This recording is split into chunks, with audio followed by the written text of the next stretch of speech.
Welcome back, boxing fans, to another great show with Sean on boxing. Today, we're going to be looking at Terence Crawford and the phenomenal card brought to you by Turkey Al Sheikh and Saudi Arabia and Eddie Hearn's relationship, obviously, with the zone coming to California. So that's great news. Obviously, all that money is starting to spread out from the Middle East, going to the UK and coming to the States.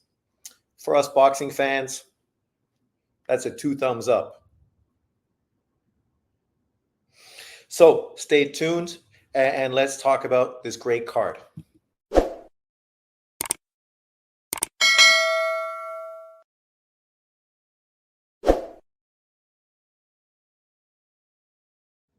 Welcome back. Sounds like we're getting a rainstorm here in Taiwan, which, considering we had a big typhoon last week,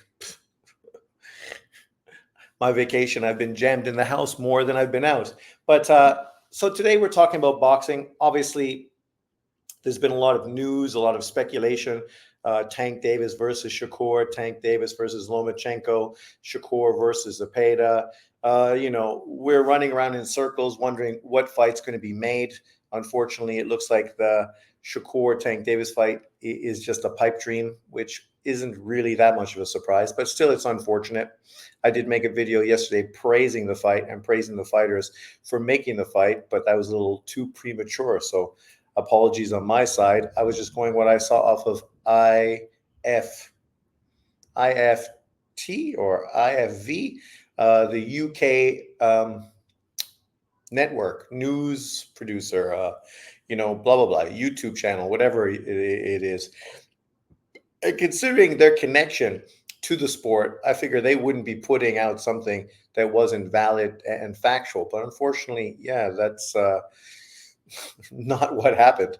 And obviously, a lot of people fell for it because a lot of people made videos discussing it. But, too bad. It's unfortunate. That would have been a great fight. Big legacy fight for both guys. Now we have to see what direction both of them move forward. But today we're talking about a confirmed card, a great card. So let's get to it. So we've already talked about this card quite a bit because it's such a phenomenal card. Obviously, it was even better earlier on when Tim Tszyu and Virgil Ortiz were going to be on it as well. At that point, it was fucking maybe the best card I've ever seen in my boxing fandom. But unfortunately, that fight fell through because of a cut that Tim Tszyu ended up getting from the Funduro fight, which hadn't completely healed, meaning that he wouldn't be able to spar and prepare properly for this fight. And in the meantime, obviously, Ortiz has now moved in another direction. He's got another fight scheduled, which is great news. And for Tim Tszyu, another fight fell through for him once again. Erickson Lubin, for the second time, wasn't able to follow through. And so now he's looking for an opponent. I'm hoping he fights IBF champion to win his title, because that makes sense. Why bounce back with a mediocre opponent when you can just get back and get a world title and put yourself in line for a potential Bud Crawford unification fight? But obviously, you look at this picture and it's fantastic. Riyadh season card, Crawford versus Madrimov, August 3rd, this weekend in Los Angeles BMO Stadium. I've heard people talking about how tickets were slow to be sold and blah, blah, blah, blah, blah. But as a boxing fan, I don't give a fuck. I don't care. It has nothing to do with me. I already paid for my DAZN pay-per-view for it. So I'm ready, set for fucking Sunday my time to go live. So make sure you jump in and join me for watching this tremendous card, even though from what it said on my purchase, Jesus Christ, it's going to be starting early in the morning, 4:30 my time, it said, which I guess would be 4:30 Eastern time USA afternoon. So for you guys, that's pretty good, sort of a build up before dinner and everything else. Barbecue, have a few beers before, maybe even barbecue before that, right? And then have a few beers and then roll into the living room just in time to watch the card unfold. For me, Jesus Christ, I'm going to be fast asleep. But I'll be up for sure because this card is well worth getting up. I'm surprised it's so early. I guess they're trying to accommodate the UK crowd, I suppose. But let's move forward. So obviously the main event is Crawford Madrimov. I've heard people talking crazy, saying that maybe they should have put Ruiz or Cruz as the headline fight for this card because they were Mexican and that would help sell the tickets. But people got to be realistic. Mexican boxing fans, even casual Mexican boxing fans, are more than aware of who Bud Crawford is. Bud Crawford was in one of the biggest fights of 2023 last year, knocking out and destroying Errol Spence. One of the biggest fights of the year. And even if you're a casual fan, you're more than fucking aware of what Bud Crawford has done. Maybe you don't know his opponent, Madrimov, and that would be fair, but it doesn't matter. When you look at the great Mexican fighters in big fights on the undercard, the depth of the card, and Bud Crawford on the headline event, obviously fighting for his 4th weight world title, that's all that should matter, right? Because this is a great card. Great card. And obviously we'll get into it when we move forward. But as far as this fight, I've heard people saying all kinds of crazy shit. I heard people calling Madrimov a cherry pick. Now you hear Dante and guys like that talking about how Madrimov is the best fighter in the division. So Bud Crawford is literally taking on the best 154-pounder in the world. Charlo's still around. So I don't know if Madrimov is the best 154-pounder. He is good, but obviously he's only had 11 professional fights. Obviously, at this point, he's still got a lot to prove. Just like I said about Frank Martin, Madrimov still has lots to prove as well. And he done more than Frank Martin has done, right? He is a world champion. But still, he hasn't had such a deep resume of fighting big name opponents, hasn't had fights in the US against opponents people were aware of on other cards. This is really a coming out for him, right? A guy who trains in California. For Bud Crawford, this is just another step in the fucking, legacy travels that he's on, moving towards that inevitable Hall of Fame position that he's going towards, trying to become a 4-weight world champion. And that obviously is fantastic for him.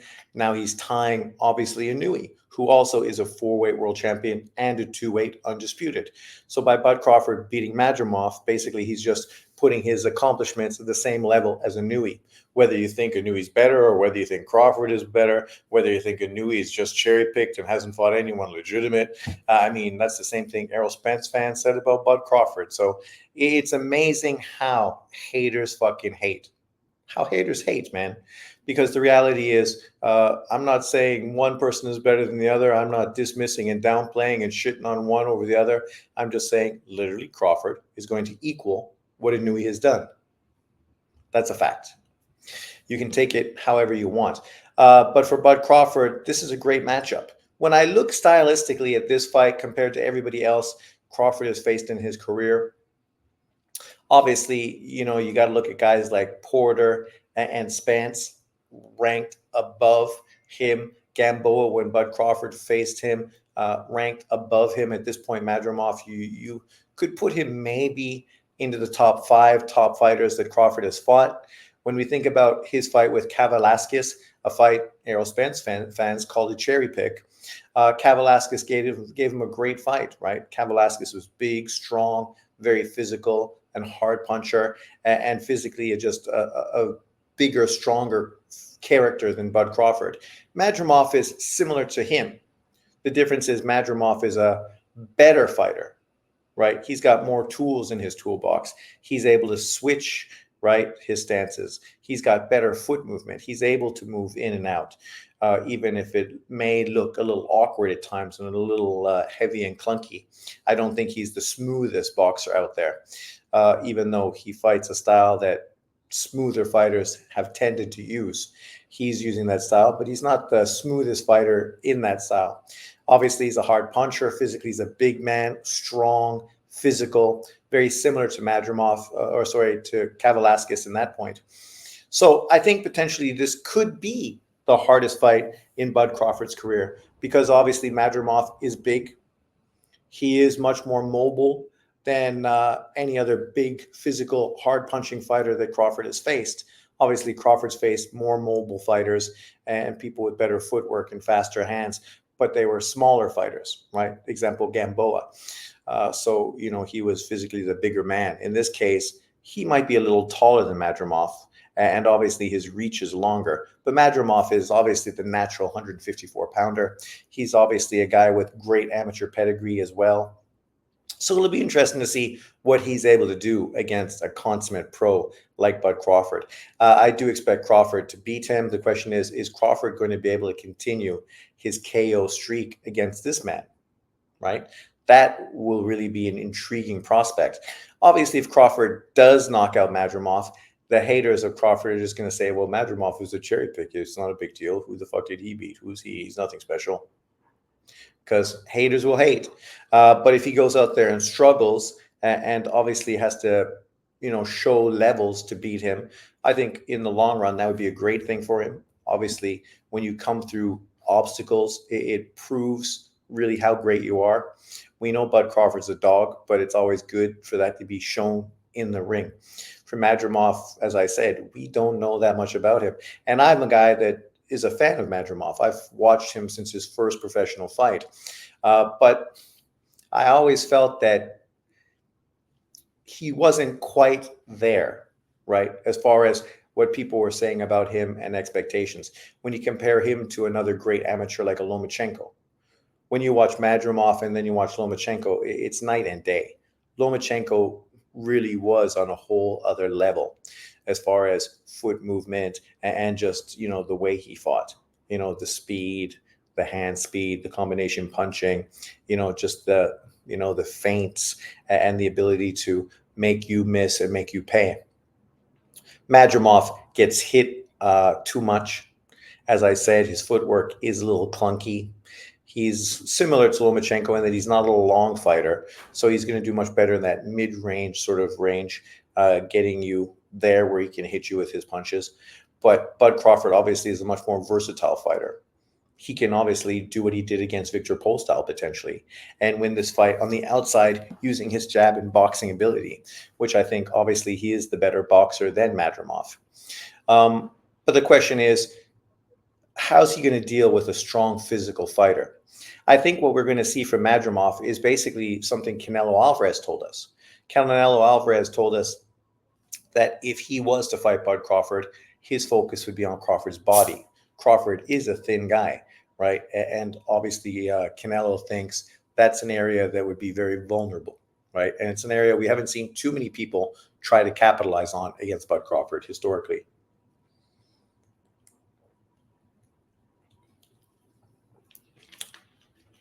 Madrimov, I think, is going to heed that knowledge and really go out there early and really try to work Bud Crawford's body. So the question is, can Crawford catch him coming in, hurt him early, and gain his respect? Or is Crawford's power going to be diminutive at 154 pounds against bigger fighters, making it that much harder for him to keep a guy like Madrimov off of him? If that is the case, this fight becomes really interesting. If he's able to hurt Madrimov with his shots, like he has everybody else at 147, then Madrimov is going to be a lot more tentative coming in. It's going to be a lot harder for him to land good, crisp body shots against Bud Crawford. And then I think the writing would be on the wall that, it's just a matter of time before Crawford got him out of there. So I think within the first few rounds and the way Madrimov is able to deal with Bud Crawford's power, that's going to tell us a lot about this fight and how it's going to unfold, who's going to win and in what manner. As I said, I do think Crawford wins, but is it going to be the easy way or the hard way? Right? But let's move forward. So here's their resume. And obviously, you can only read so much into resume. Obviously, Crawford's been around for a long time, so his resume obviously is deeper, and he's fought more name opponents. Madrimov, on the other hand, hasn't. I just watched him against Eric Walker yesterday. Eric Walker, who at the time was 20-2, had never been stopped. And Walker gave Madrimov a lot of trouble in that fight, and of course ended up going the distance with him. And I think that was the first fighter who did go the distance, 6-2, 6-6, 6-12, yes. and then the guy after went 10, and then 9, 3, and then obviously one more guy went the distance, and then the next guy didn't. So, yeah, so the first guy to go the distance was Walker, and Walker's hand speed, reach really gave Madrimov a lot of problems. So when I was watching that fight, I was really thinking it's going to be difficult for him if he's fighting, if he's still the same fighter that he was against, obviously, Eric Walker. By putting guys in with guys like Eric Walker and guys of this nature, what you're trying to do is help them improve, right? Michel Soro, a very good, very underrated fighter at 154. And obviously the question is, has he improved? His performance against Kurbanov looked stellar, fantastic. Probably really what you would check as the best performance of his career. But is that a style matchup, or is he just a much better fighter than he was when he fought Eric Walker? And obviously we're going to find that out, very quick against Bud Crawford. And what I saw against Eric Walker, I would not be surprised to see Bud Crawford catch him with short counter shots, with him coming on the inside. Boom. And potentially dropping him early in this fight. So keep your eye open for that. But it is a great matchup. Obviously, I'm not going to try to diminish and downplay this opponent for Crawford, because we know what the PBC was trying to do. What they were trying to do is basically boycott or blackball Bud Crawford from the 154-pound, just like they did at 140, just like they did at 147.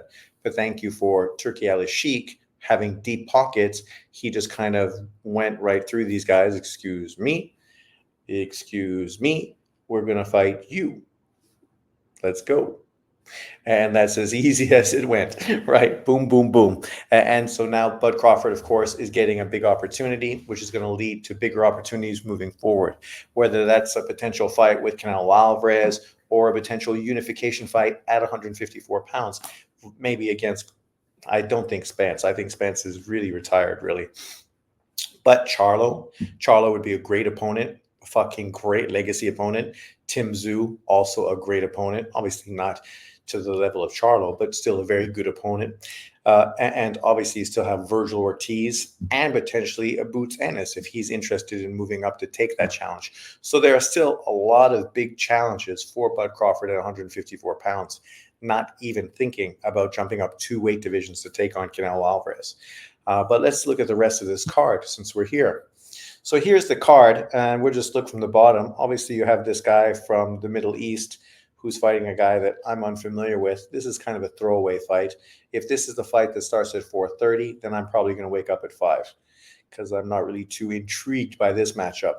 Then, of course, we have great Olympian, gold medalist Andy Cruz, who obviously beat Shakur Stevenson in the Olympics. He's going to be fighting perennial contender Antonio Moran. And Antonio Moran is a good opponent, but out of everyone he's faced already early in his career, Moran is not even the best, right? It's not really the kind of name to get people excited. But I think what they're trying to do is give Andy Cruz an opponent he potentially could stop impressively to help build up his name recognition by getting an impressive stoppage win. And we know that he's a very skilled fighter. But casual fans are not that intrigued to watch skilled defense-first fighters, right? They'd be much more impressed if he came out and was more of a boxer puncher, able to use his skill set to set up big power shots to get Antonio Moran out of there. And I think Antonio Moran is the fighter that Devin Haney knocked out. Am I wrong? But regardless, I think that's kind of why he's being picked as an opponent. For Andy Cruz, he's great, right?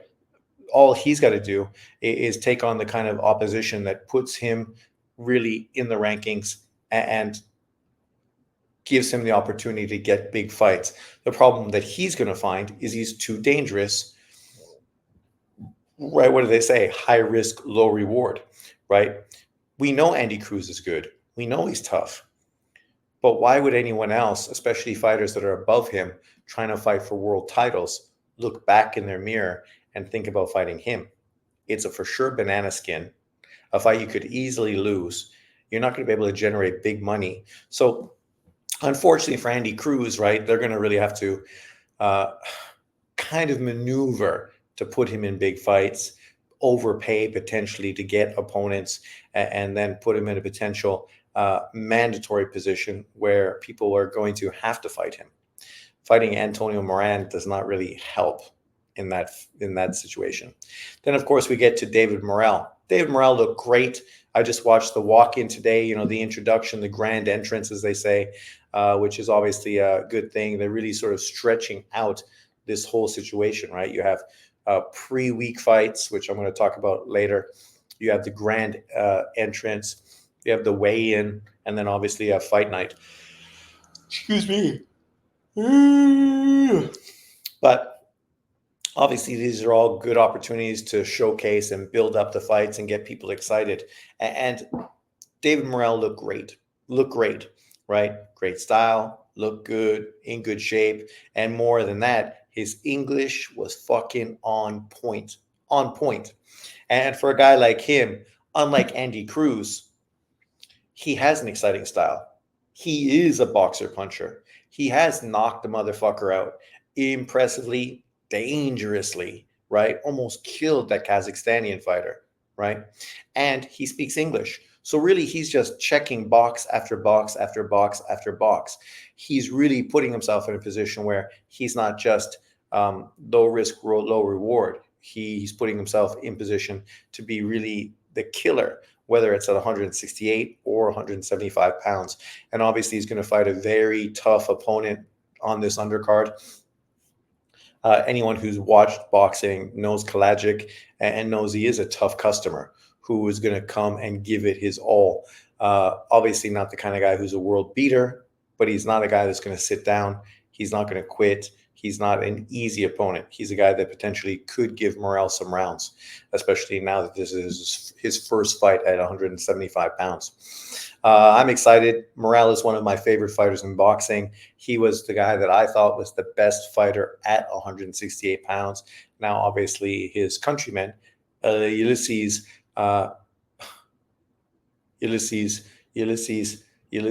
what's his name? Iglesias. Is obviously the next great Cuban at 168 pounds. Another very exciting boxer puncher. I'm hoping Morrell steals the show. And I think stylistically and ability-wise, he just may be the guy to do that. But let me know in the comment section below what you think. Then, of course, we have probably the best fight on the card. And that is Martin Bakole versus Jared Big Baby Anderson. And when guys like Eddie Hearn and other people are saying this might be bad matchmaking because this just might be too big of a step for Jared Big Baby Anderson to take on Martin Bakole, they're not lying. Bakole is serious. This is a guy who fights out of the UK, spars with all those great UK fighters, obviously has one loss early on in his career and has since bounced back with a lot of quality victories, putting himself in line to potentially be a top 10 heavyweight in the world. And obviously, Jared Anderson is in a similar situation. So this is a great matchup at this point of Jared Anderson's career. A really tough fight, a really tough opponent. If he's able to be impressive against Bakole, that is a fucking huge statement for Jared Anderson. And he definitely checks boxes and puts himself right in there at the top 10 of the heavyweight pound for pound list. Let me just look at BoxRec right now and just see what they have currently.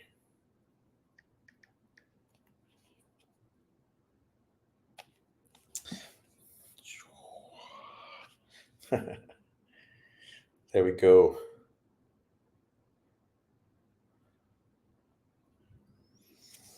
So currently BoxRec, they have Usyk 1, AJ 2, Ajit Kabial number 3. Nice. Kabial is getting tons of respect, as he should. He's a very good opponent.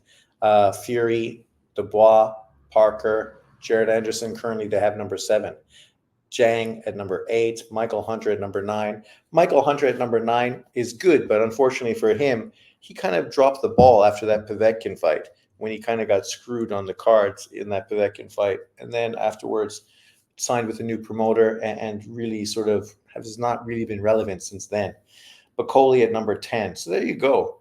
Anderson at 7, Bakole at 10. The winner of that potentially becomes a top 5 heavyweight and puts themselves right in the conversation for world title fights. Dillian White, number 11, Otto Wallin, 12, Frank Sanchez, 13, Gassiev, 14, Effie Ajagba, 15, Justice Hunin, 16, Luis Ortiz, 17, Derek Chisora should move up, 18, Joe Joyce, 19, my man, the Canadian Russian fighter at 20, Hergovich 21, Fabio Wadley, another good young up and coming UK fighter at 22, Pulev still 23, Lerna, the South African at 24, and US Olympic potential gold medal winner, Backdoor Jalalov at number 25. So when you think about that, there's some good young up and coming fighters, and we need some. And for Anderson, this is a huge statement. So knock on wood that he can do what he needs to do.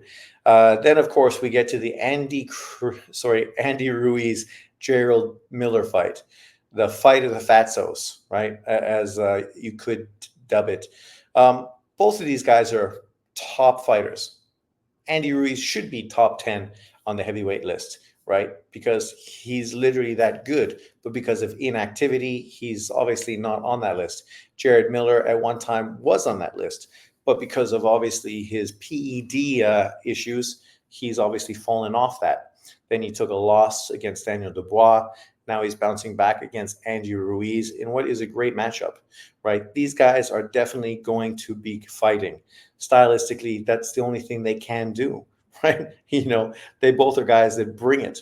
Obviously, we know Ruiz is probably the better skill fighter. He's got the faster hands, definitely. So it'll be interesting to see how he's able to deal with Gerald Miller, his toughness and his girth, right? And see if he can do as good or a better job than Daniel Dubois, right? Who beat him, I think, in his last fight. Was it Daniel Dubois? I think so, right? But needless to say, this is a great, co-main event. This could easily be the co-main event. I mean, heavyweight boxing sells around the world, but apparently not in America because people are really underplaying this. All these pro-black American channels aren't really fucking boosting up Jared Anderson. They ain't really giving him the respect he deserves based on the opponent he's fighting, probably because they don't know who he's fighting because they're kind of fucking ignorant. And they're going to be the first guys talking about him being, the face of boxing in America if he wins. But yet they're not even building the fight up right now. And they're not even excited about it. And him as the next great American heavyweight.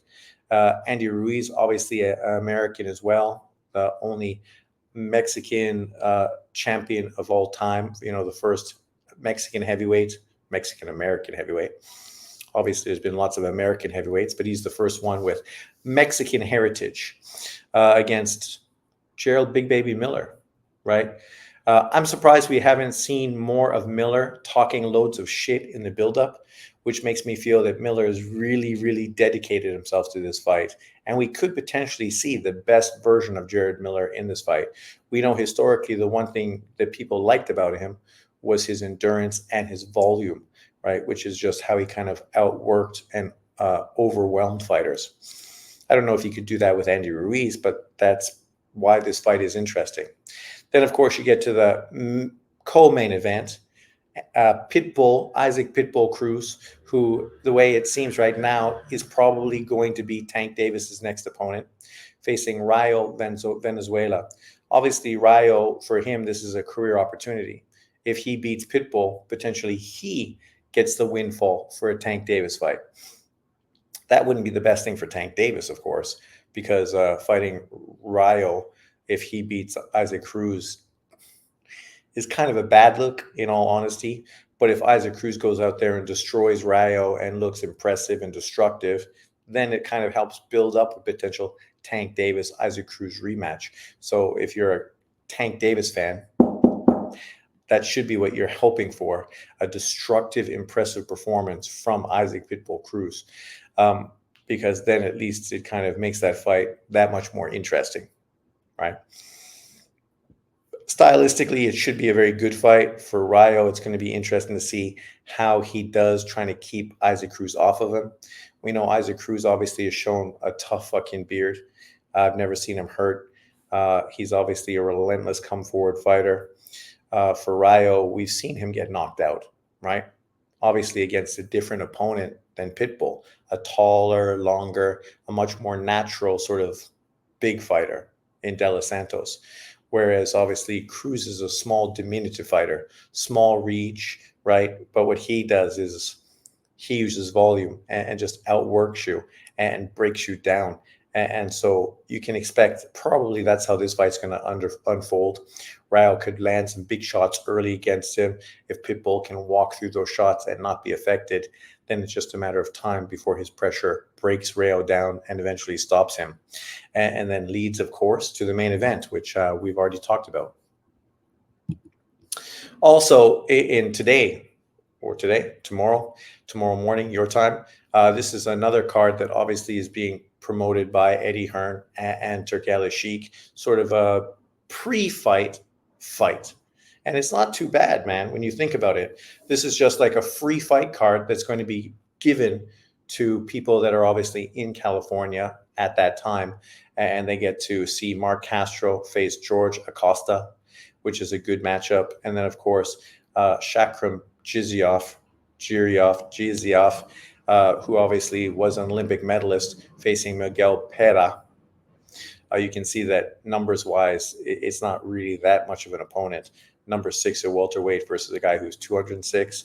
At least Mark Castro fight is a little more competitive, 47 against 79.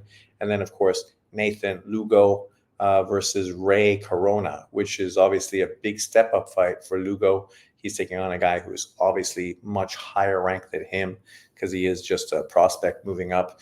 So he's going to take a veteran fighter who's probably, 2 times higher on the rankings than Lugo. So it's a good card. Apparently, from what I've heard, this is a free card, to sort of build up the enthusiasm and the interest in this California card to get people to come in early. So they'll be there by Wednesday and then there Thursday and then obviously Friday, Saturday, and then, head home on Sunday. So really sort of make a whole week of it or a long weekend of it. So that's great news. Obviously, this is more kind of praise you can give to Saudi Arabia, who sees this as a big opportunity to showcase boxing in California, give boxing fans something for free to get them to buy into something else. But overall, I mean, it's exciting. It's great to see this going on right now in boxing. As a boxing fan, I can't wait to this weekend. I think this is a great card. I'm super enthusiastic. I mean, literally, we have, 2 Cuban fights that'll be very interesting, 2 heavyweight fights that'll be very interesting, and 2 world title fights that are going to be very interesting. So six, count them, 6 high-level fights between really very, very, very good fighters.